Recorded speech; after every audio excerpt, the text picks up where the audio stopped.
Well, President Trump has meanwhile formally signed documents establishing his so-called Board of Peace, also at Davos. Trump then is chairman of the international body, which he's called the greatest ever to be assembled. The US leader then hosting a ceremony for the signing of the board's founding charter, which he says is aimed at resolving international conflicts.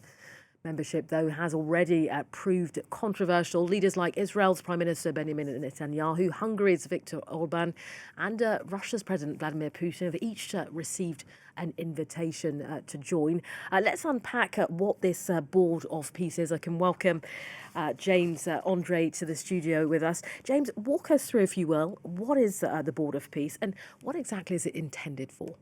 So this is really a bit of a pickle because it's not very clear what the Board of Peace exactly is. Initially, it was proposed as a solution to the crisis in Gaza. It was designed to devise, first, to rule the Gaza Strip during a transition period, then to administer the strip during its rebuilding, and then eventually to hand it back. This was officially the idea, at least, to the Palestinian authorities, or an authority that would have been created thanks to this Board of Peace. Right, now I've read the charter. There is no word in the charter about Gaza whatsoever, and it's very unclear what this is exactly designed to do. What it does do, and this is the first line of the charter, is to say that basically what was in place, that would be the UN, is basically been inefficient for 70 years, that has not been, able to stop wars and conflicts. And basically what Donald Trump is saying is that he believes this body he's just created will be more efficient, will be able to think outside the box, and that would be outside international law, if you will, and to some extent. And basically, the idea is he wants to replicate, when you listen to what he had to say before, his initiatives when it comes to the famous 8 wars plus that he indeed claims to have stopped over the past few months.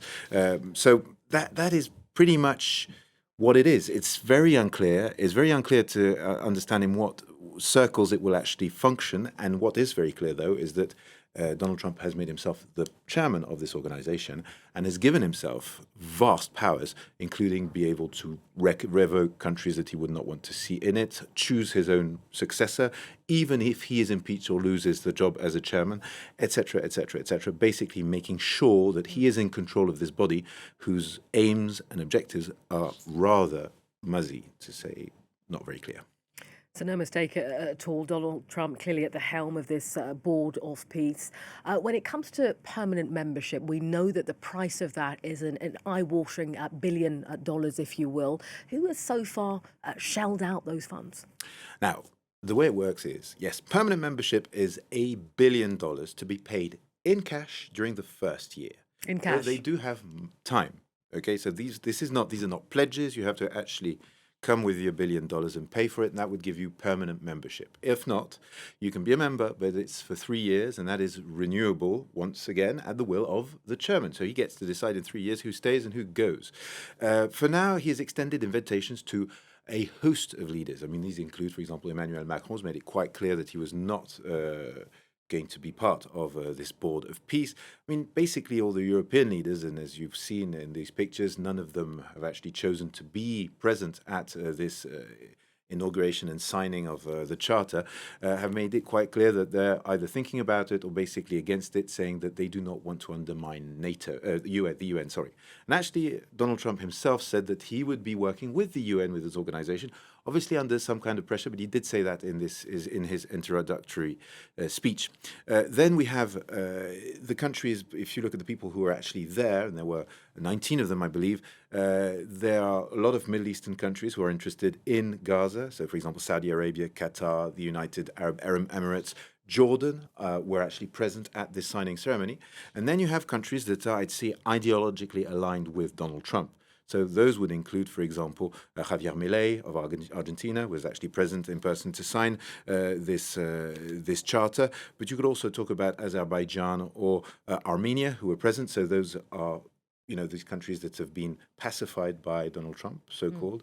But it's very much the countries that are aligned. There's Morocco as well. But as we know, the Trump administration has kind of given Morocco sovereignty over the Occidental Sahara. So that would be a reason to to want to be part of this board of peace. So basically, you have countries that have gained of Trump's administration or are aligned with Trump's administration, and then those who are directly involved in the situation in Gaza.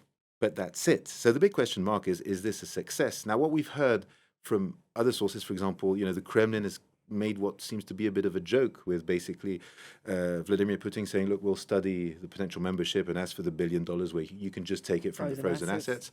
Then you have the Pope, who said that they were looking into it when it comes to the Vatican. Then you have, for example, the Israelis. It's unclear. They're not present there on stage. We've heard that Bezalel Smotrich, for example, who is this extreme right minister, has made it quite clear that he believes that this board is not in favor of Israeli interests, but Benjamin Netanyahu said that they're working at it as well. It does appear that, yes, he would be part of it, but he's not, there's no representative of Israel there. So, I mean, it's very, very unclear who is actually member or not. I mean, we know that those 19 are, but that's pretty much it for now. And then it's very unclear who is actually willing to pay that $1 billion.